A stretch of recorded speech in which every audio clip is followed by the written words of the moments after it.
14.5 point underdogs, but Boston College comes out and shocks the world with a victory over Louisville.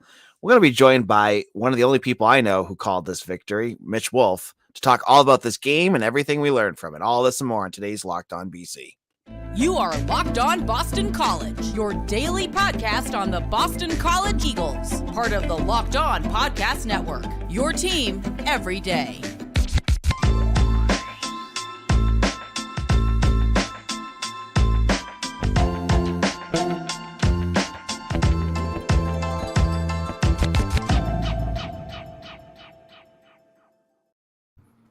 Locked On BC, AJ Black here, joined on Mondays as always by Mitch Wolfe.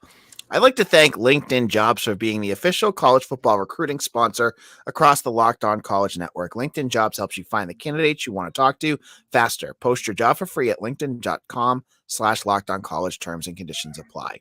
All right, so as we said in the opener, BC, huge underdogs in this game. Not anyone was really giving them much of a chance, except for one person, and that's who's joined with me today, and that's Mitch Wolfe. Mitch, how's it going? My aunt has a saying, which I guess isn't technically hers, but she uses a lot. Blind squirrel every once in a while will find a nut. And, I think people could say I found the nut here. Yeah, I mean, BC was 14.5 point underdogs.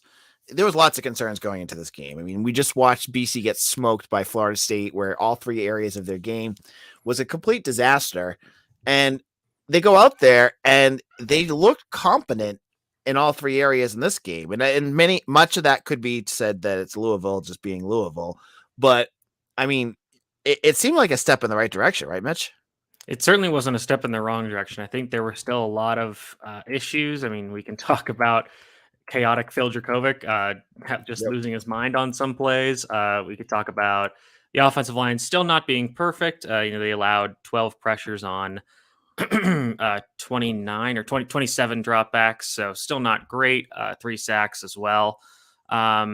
Defense, it looked good at times, didn't look good at others, but I mean, they found a way to win, and it was despite some terrible plays, some bad refereeing.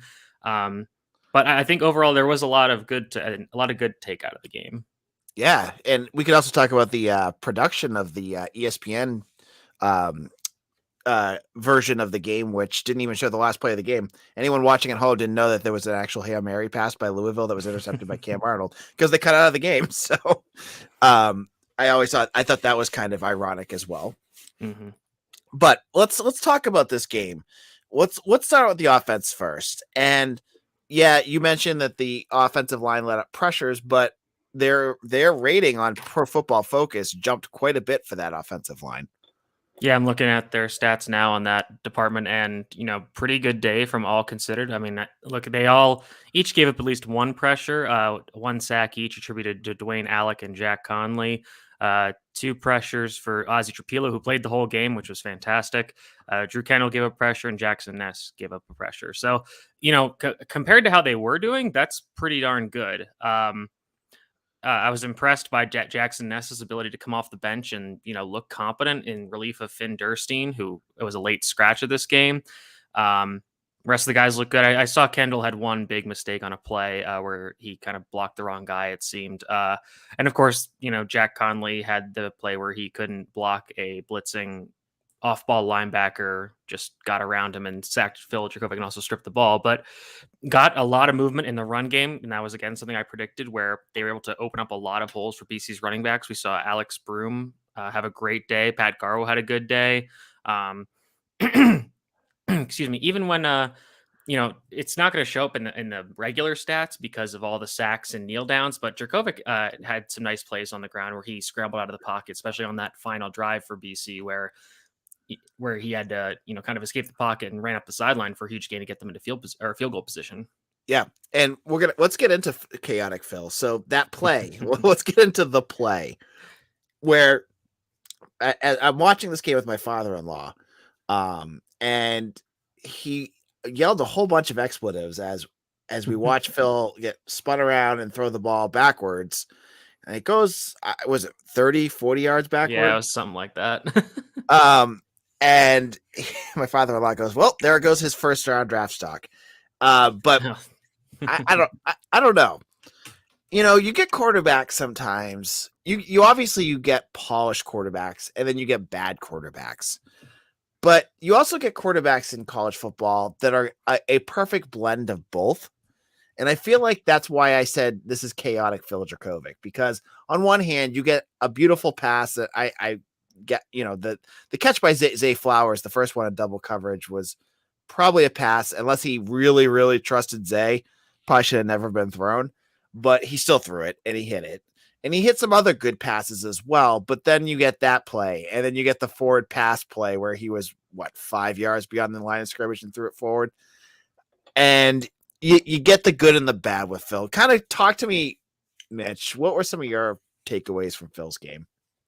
So there's a phrase that people like to use with Josh Allen where it's like where he kind of does the similar things where he, mashes all the buttons on a controller, essentially, where, if you're playing Madden or NCAA, you just hit all the buttons and hope something good happens. And I think that's kind of what happened with Phil on that disastrous pass attempt. I mean, he's done this before. It's just kind of lucked out. Like, again, I think it was against UNC in 2020. He tried something similar, but I think it went out of bounds.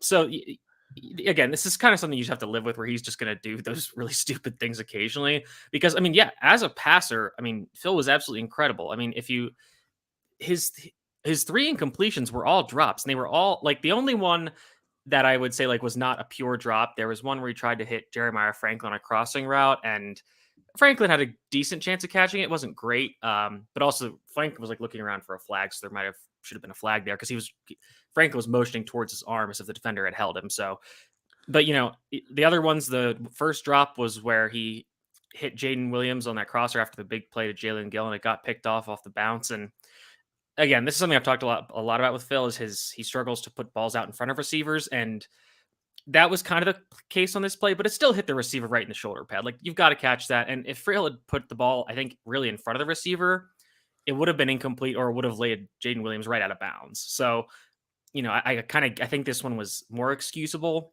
Yep. And the other incompletion was that short crosser to Zay that Zay just straight up dropped because he took his eyes off the ball, because he was thinking about getting upfield. So, I mean, 18 of 21, 85% completion, 304 yards and 3 touchdowns. And, like you said, the first touchdown to Zay was, maybe a little questionable, but the next one hits him wide open. And Phil was dealing the whole day, like finding guys to all levels of the field, finding Jalen Gill for a lot of big gains. He hit passes to 10 different receivers. Yeah. So I really I get that he made dumb plays. The other fumble, again, I blame mostly on Jack Conley, because he just completely failed on that rep. So yeah, I mean, I think that, you kind of hope that Phil can, because I mean, the way Phil was throwing the ball deep, like we've seen him try to throw some deep balls this season, and they just haven't looked as good as that. Even against Maine, where he threw some deep balls, like they just look like a completely different quarterback. So I don't know what's going on, but hopefully he can, just keep whatever this was, just keep that going. And that was, and credit to him too, that the touchdown pass to Joseph Griffin was perfectly thrown too. He knew the height of his receiver and got it there. And I thought that was a really good pass as well. Mm-hmm. Yeah, and people like always say, "Oh, just throw it up to the big guy." It's like that's not as easy as you think. Like, you have to really place that well, because in terms of it being actually 2 inches lower, it's going to get picked off. Exactly. Yeah. So yeah, that was a great play by Griffin in the end zone to bring that in. So yeah, I mean, I get that there were some idiot plays, but I mean, on the whole, I really have to give him a lot of credit for playing really well. All right. In a moment, we're going to get into some of the other things that we noticed in this game. There was a lot to talk about. There was a lot to get into. But before we do that, I want to tell you about our good friends over at LinkedIn.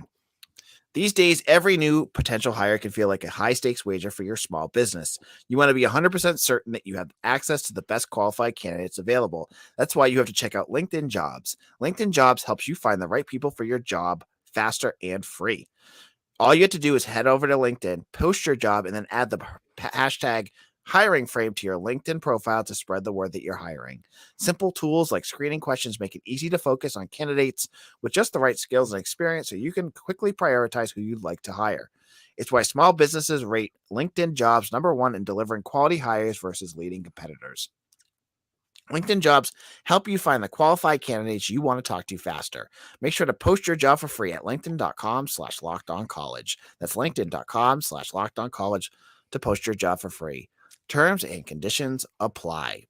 AJ Black, Locked On BC. If you're listening to this live on YouTube right now and you have not hit that subscribe button, remember to do that right now. Just hit subscribe. It's free. We're going to be posting lots of new videos and new episodes up on our show that you're going to want to make sure that you do not miss. So do that right now. So, Mitch, anything else with the offense that you wanted to bring up? Like I mentioned earlier, good showing by the offensive line. They ran a lot of different blocking schemes, and you saw the running backs get out into space, which was great to see. Injuries kind of suck. You saw George Takis go down with a lower leg injury, I think. So hopefully he gets healthy because he wasn't much of an impact in this game, but he is a good player and is helpful for this offense. But yeah, running backs were really good. You saw Pat Garwo and Alex Broom running really hard. Broom had that big long touchdown where he just broke into the open field and nobody was going to catch him. And Broom was again excellent pass protection. Like it is insane how good he is at that for being a a true freshman. The story of this game has to be Zay Flowers, who just had the absolute game of his life. He did have that drop, but that insane catch for the first touchdown, getting so wide open on the second. He had that run too. Yep, I was just going to say that the attempted backward or double pass where he came across the entire field to nearly get a touchdown. Had some great catches and runs where he was just crossing dudes up. It was, people just kept sharing his highlights on Twitter. Like, this guy is the dude. Like, he is him, as the kids say these days. This was all credit to him. And like I said, like I think now he's second in both touchdowns and receiving yards in BC history. So I think he's like seventh in catches, and he needs about like 50 to get to first. So that might be a bit of a challenge, but needs, I think, 340 yards to get to be first in yardage, which shouldn't be a problem. And then 8 touchdowns to get first. That might be a little tough, but it's possible. All right. And the other thing, Mitch, is that he's leading the ACC. I saw Trevor Haas tweet this out earlier. He's leading the ACC in receiving receptions and yards, I believe. So he's that guy, just like you said, right? Mm-hmm. This was one of those games where Louisville had no answer, and I saw a lot of Louisville fans and writers saying, "Why are they single covering him through the whole game?" Which I think is a fair. It's fair, but also like even when they doubled him, they he just went up and over them. So yeah. But there's just really no stopping him. Like he's just such a good player that you've really got to commit so many resources to stop him. And so the defensive side of the ball, we talked about BC having a statement game, a game where they, even though that they played like slop and still won, they answered a lot of criticisms with a big win. And the defensive side, I think, really had the guy that did the biggest answer. After last week where he got Jason Maitre had a hell of a game for BC on Saturday. Can you talk a little bit about what you saw from him? Yeah, and Jason Maitre was he was letting them know too. Like every time he had a big hit or came down, he was talking that stuff. Which was really funny to see considering he's like the smallest player on the defense. But he's always been a really hard hitter. Like he is very willing to come down and make big hits. Like you think about that hit last year where he came down and tackled DJ Uyangalele for a no gain on like a 4th and 2, which was a huge play. He broke up a pass, I think, on the final on Louisville's final meaningful drive, targeted 4 times, 1 reception for 0 yards, which is awesome. Great day from him, especially after, like you said, rough day against Florida State. So, it's hard to say like exactly what he was doing in terms of like what he was doing well in the scheme without the all 22. But it's just good to see him come back. And I do want to talk about Elijah Jones because he was kind of the other story of this game, kind of on the other end, because Louisville just repeatedly went after him in coverage. He had 10 targets, which was twice as much as the next, he was targeted 10 times. Cam Arnold was second with 6, but targeted 10 times for 5 catches, 82 yards. 2 passes broken up, but 4 penalties. Now, and actually 5, but then there was the one that was offsetting. Now, I think some of those penalties were questionable. And obviously sometimes he just got burned. I think they've been putting him in the slot a lot more to cover bigger receivers when they're aligned in the slot as well. And just playing straight up man, especially like cover 1 man where he doesn't really have any help over the top. That's not where he's at his best. But I think BC's game plan was like, listen, like we don't really fear Louisville beating us 1-on-1 deep. And I think given what I said about Malik Cunningham going into the game, I thought that was a fair game plan. Malik Cunningham just had some really great throws. Yep. So credit to him for being able to do that. But then what I was really impressed by with Elijah Jones was his ability to, the last two drives that Louisville had, they kept going at him, and he had some really big plays. Like he had that play where he got the offsetting penalties, but he broke up the pass, and so that was great to see. And then I think he broke up the second down pass on Louisville's final drive. So with DBs, it's tough because you have to accept that you are going to get beat on some plays, and you have to keep your head in the game. And he did just that. Like he kept his cool. You could tell he was frustrated by some of the penalties, which again, some of them were quite questionable. But he kept his head in the game. He kept his cool. And was like, listen, like this team is going to need me down the stretch to make a play, and he did exactly that. So, again, tough day on the stat sheet, but he came through when it mattered at the end. And that goes back to a point you made last week, Mitch. Like for the folks that say that these guys quit, or sometimes that they're like they're dogging it or whatever because they're just down. Like up and down, we've seen it week after week that even though there's times where guys have barf games, we mentioned Maitre, we mentioned Elijah Jones, they get their head back up and they continue to battle. Also, even just from Jones played 80 snaps. There were the defense had 82 total on the field. That's a lot of snaps just from a conditioning standpoint, for anybody, even defensive backs who are in the best shape of their lives. And 43 of those are coverage snaps. So that's 43 routes where you're covering somebody downfield and you got to stay with them, even if you're not being targeted.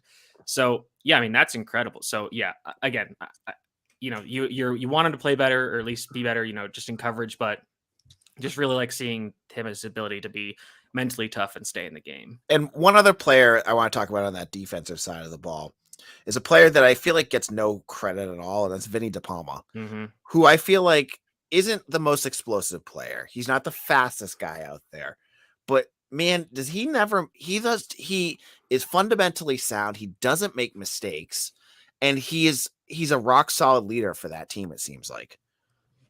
Yeah, I mean, he's like he might get juked out in space by a Jordan Travis or a Malik Cunningham once in a while, and you take that because this is now I think 3 weeks in a row where he's had a big tackle, big hit on like a very short yardage situation. He sticks it. Yeah, exactly. And he's not, he's built, but he's not like the biggest guy. He's only 5'11", maybe 230 pounds on a good day. Yep. So but it's really good seeing him. He did get hurt towards the end of the game, so hopefully he's okay moving forward because BC is going to need him. They need him on those early rundowns and in short yardage situations.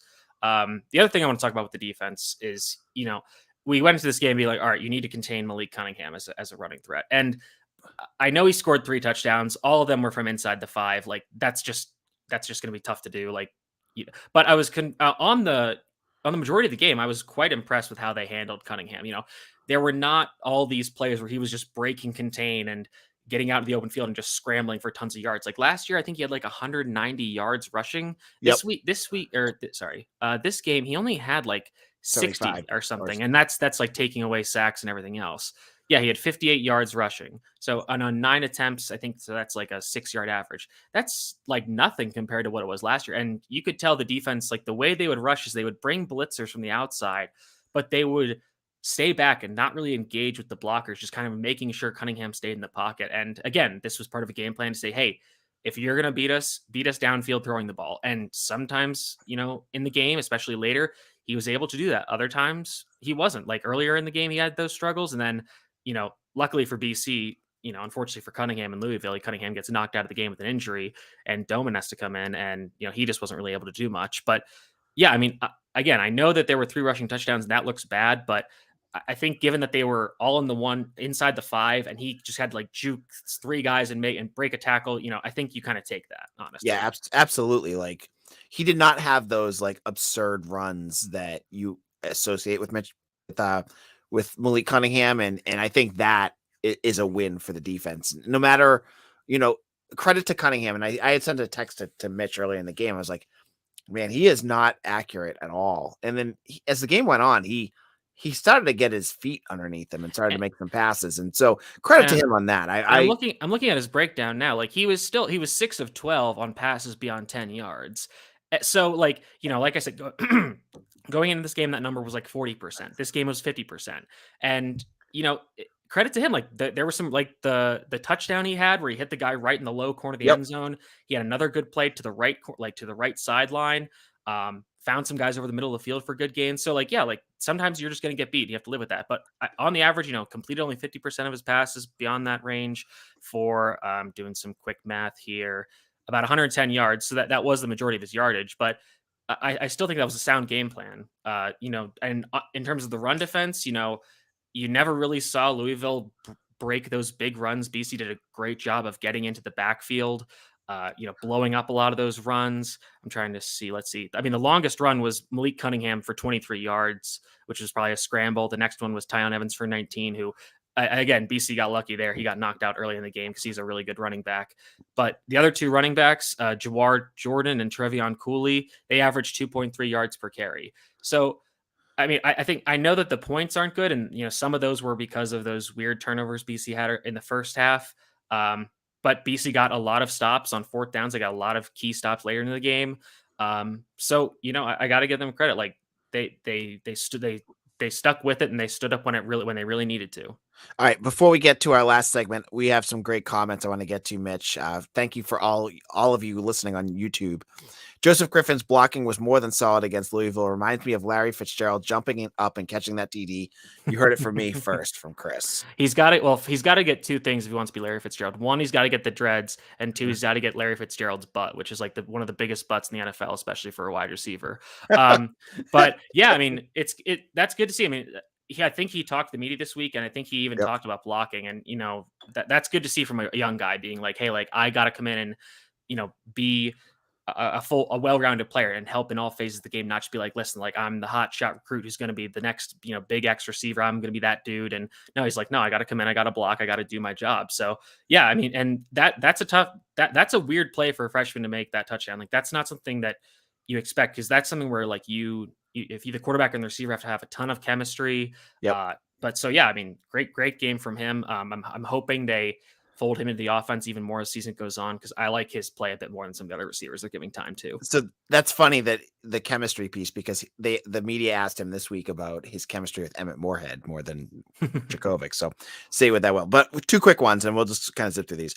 Working Rich says they were desperate for this win, some hope, but Clemson is next. What did I say? I mean, I said like this was backs against the wall, chips. Yep. You're down to your last chip. This is it. And I think they played like that. And, you saw that emotion kind of come out at the end of the game. Woodbay rips his helmet off, gets a penalty. Guys were really excited. And I know some people were like, oh, like they're celebrating too much for beating a team that isn't very good. It's like, yeah, but I mean, BC was also not very good. So getting this win against an ACC opponent is big. I mean, and again, I don't know how big it is long-term for the program, but in the scope of this season, it is a big win, and it's nice to see them put some stuff together. But I mean, Clemson is Clemson. So yeah.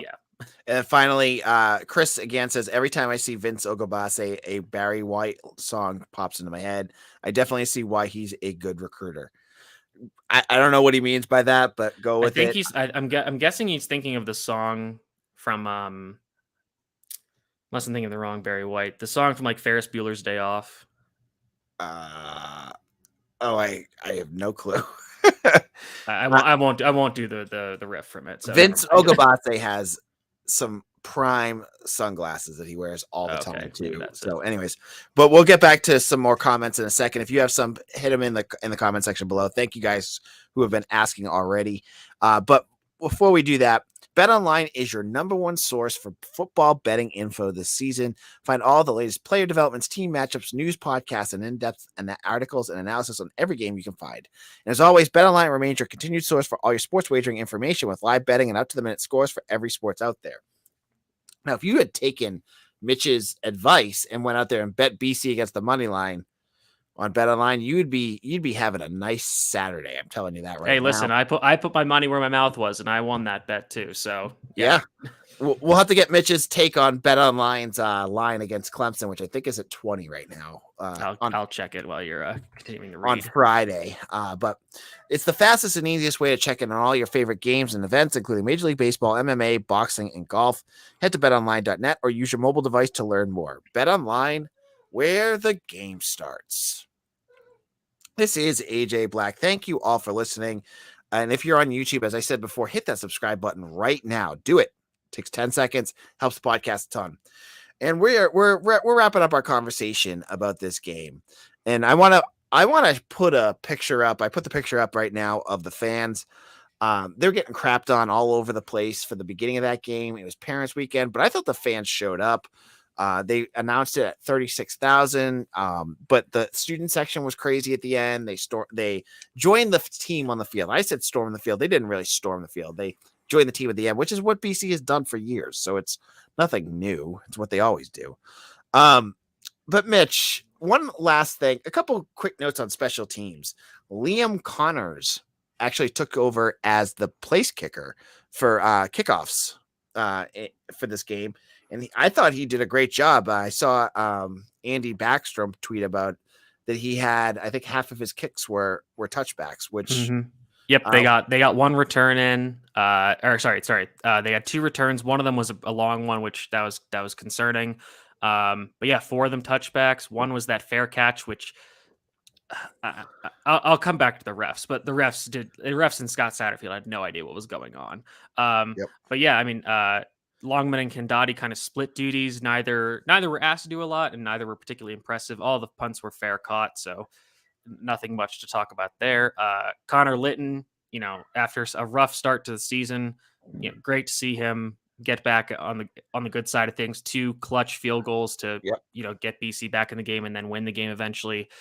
So that was fantastic to see. In terms of return game, I think Jalen Gill had 1 good return, and other ones were pretty much middling. So I mean, that's good to see. So good job from special teams after last week where they had a big miscue. Yeah, I mean, I do want to talk about the refs because, and I'm not. Go ahead. So I talked about how BC was one of the least penalized penalties and least penalized teams going to the game, and Louisville was one of the most. And at halftime, Louisville had 0 penalties and BC had like 6 for 50 or something. And again, I don't want to be the guy that complains about the refs, and obviously BC won. So, but that's one of those things where it's like, I just don't think this makes sense. Like for, that kind of switch to happen. And I get some of them were like the Elijah Jones offsides ones. There's a face mask on DeBerry, which was legitimate, but they kept penalizing Elijah Jones. And I would say maybe half of those were valid. And just the refs just had seemingly no clue what was going on. Like the head ref just seemed confused. They had to keep resetting the clock. There was one play where they just like stopped play for no reason for a very long time. Yep. There was obviously the end of the game debacle, which was insane. I mean, just the way that they had to reset the clock to give Louisville an extra second was stupid. And just the way they handled that entire final minute was really dumb. They gave Jeff Hafley a flag for being angry at something. I think it was the Jalen Blackwell targeting, which I get why you have to throw that flag. I get it looked worse when they did show it again, but that's just a really tough play for Blackwell. Like you're coming in on a running quarterback who, is going to juke. So you're coming in full tilt and then he has a late slide. So you end up hitting him low and hit him in the head. So that sucks for him. But man, I mean, these refs were just an absolute crap show. And I just like you said, like I get the ruling because that's what's written, but it wasn't malicious intent. It was like Malik Cunningham, his whole thing is he jukes and he spins and he does all this stuff, and then he can also because dive quick. And so like a lumbering linebacker who's going full tilt at them, they deserve to get ejected for that. Like yeah, I mean, there was a relatively similar play in the Oklahoma TCU game where Dylan Gabriel, scrambled out of the pocket. And he was kind of in the open field, and he had 2 guys coming at him, and he slid. And then, there was plenty of time, and the defender still like leveled him, and I think gave him a concussion or knocked him out as well. And that guy got ejected for targeting. And that was like definitely the malicious intent you see. Yeah, Blackwell, that's just such a bang play, which I'm not. This isn't really my complaint about the refs. This is more about the complaint about just the targeting rule in general. Like I get having to flag Blackwell there. I still don't love ejecting him, but I get it because by the letter of the law, that was the thing. But I think, there needs to be some adjustments to the law where you're only ejected if there's some, like in week 1, I think it was Arden Key had a hit on Jordan Travis where he just launched his head directly into Travis's head for essentially no reason. Like that is definitely ejectionable. What Blackwell did shouldn't be. But yeah, I mean, these refs were an absolute nightmare, even aside from them calling the game for Louisville for 3/4 of the game. Even like the Jurkovec forward pass lateral thing, like I don't even think they reviewed it. They just called it, and I get it's a penalty, but that's the kind of play where you should be able to review that. So, yeah, just very disappointing show from them. I really think they need to put that head referee out to pasture. He seems to be not really with it, not really able to perform up to his duties. They got to get that guy in. I forget what game. If you saw the video of him, The jacked ref, I think it was I don't think it was the UCLA. He makes Ed Hockley's look like a nerd. Yeah, it was like one of the Thursday or Friday games, but I think his name. Yeah, that dude was awesome. But yeah, I mean, this is a really interesting spot because like obviously it's good that BC won. I think it's going to Clemson and they are 20-point underdogs, and it is at home. It is red bandana, but I mean Clemson is actually starting to put it all together. DJU looks good. DJU looks good, fine, mostly as a runner, but yeah, and I mean Clemson's D line is as ferocious as ever. They'll get Brian Brissy back next week, and folks, don't start thinking of what this defensive line is going to do to Jack Conley. Yeah, I mean it's good that this game is it's good this game is happening in October because this is going to be a spooky nightmare of a game for BC on the offensive line. Because I mean Miles Murphy, KJ Henry, Justin Maskell, I don't know if Xavier Thomas is still playing, but him, Brian Brissy, Ruko Horo, those dudes. I mean, they're otherworldly on the defensive line. And even for the rest of the season, like it's again good. BC got this win. I think this still is indicative of some issues with the team, like just. I mean, again, the offensive line, Jeff Hafley has these games occasionally where the penalties just mount up. And I think the reason why they hadn't in the last few weeks is just because they were down by so much that, the refs aren't looking for it as much. And now that the game was close, they were looking closer for stuff like that. But, maybe that's something they got to clean up. I'm not really sure how many more winnable games are left on the schedule. But again, it is nice to get in the win column against a real opponent. Right. And at the end of the day, and I know we got to wrap this up in a second, but it's a small victory, but like, I mean, BC was in that like talk, and BC fans were right in on it of this team being the worst in the nation. This win should definitely clear that up that they're not, though Georgia Tech did beat Pitt. So yeah. But I think that's something, and you wanted to see them kind of dust themselves off and figure something out, and they did. All right, we got to wrap things up though, Mitch. Mitch, where can people find your work? You can follow me at Mitchell T Wolfe, WOLFE, on Twitter, and I'll be publishing my 3 stars of the game. It's back now that BC won in a meaningful way. That'll be back this week, and then I'll probably try also finally a happy one for me to do I rewatch the game so you don't have to. Although I imagine some fans will be rewatching anyways, as it was it was at least nice to even just have a game where it was close and it was exciting the whole way out, as opposed to just a blowout that was over at halftime. Right. And to see a team be competitive and make some plays on both sides of the ball is just refreshing to see that. So yeah, definitely check out Mitch's work. It'll be up on Eagle Insider. I'm AJ Black. I'm the publisher of Eagle Insider. Of course, you can check me out there. You can also check me out at AJBlack_BC. If you have not done so already, hit that subscribe button here. If you're listening to this on repeat, hit the comment section up. Let us know what you think of this game. I'd love to hear your thoughts as well. We'll be reading some of those on our show later this week. Thank you all. For Mitch Wolfe, this is AJ Black. Have a great night. Take care.